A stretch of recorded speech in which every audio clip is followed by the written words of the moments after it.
నేను 10 ఎకరాలు మందు కొట్టిన అల్టిమేట్ ముందు కొడుతూనే పోతుంటే వెనకాల రాలుతూనే ఉన్నాయి. నా 10 ఎకరాలకి ఇదే మందు కొట్టినా, వేరే మందు ఏ మందు కొట్టలేదు ఇప్పుడు దాకా దోమకి. ఏ ఊరు? నల్లమిట్టండ.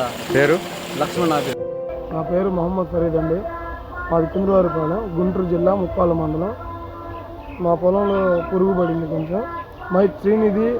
శ్రీనిధి మైత్రి వారి గుళికలు వాడాం 4 రోజుల కింద. పంట బాగా పచ్చబడింది, పురుగు చచ్చిపోయింది. మీకు ఎవరికైనా కావాలంటే ఒకసారి వాడి చూడండి, మీకు తెలిసింది. మా ఊర్లో వాళ్ళు అడిగారు, మేము చెప్పాము. ఓకే, మీ గ్రామంలో ఉన్న రైతులు చెప్పారా దీని గురించి? చెప్పాము, దీని గురించి వచ్చారు, వాళ్ళు కూడా ఒకసారి చూసుకున్నారు. ఓకే. పల్నాడు జిల్లా వినుకొండ మండలం ఉప్పరపాలెం గ్రామం. నా పేరు ఏడుకొండ. నేను గత 5 సంవత్సరాలుగా మిరప పంట వేస్తాను. దాంట్లో కాయ తొలిచి పురుగు, లద్దె పురుగు, పచ్చ పురుగు ఉంటుంది. నేను శ్రీనిధి వాళ్ళది రూరల్ కొట్టాను, గుడ్డుతో సహా నశించిపోయింది. ఇది అందరూ వాడొచ్చు, బాగుంది.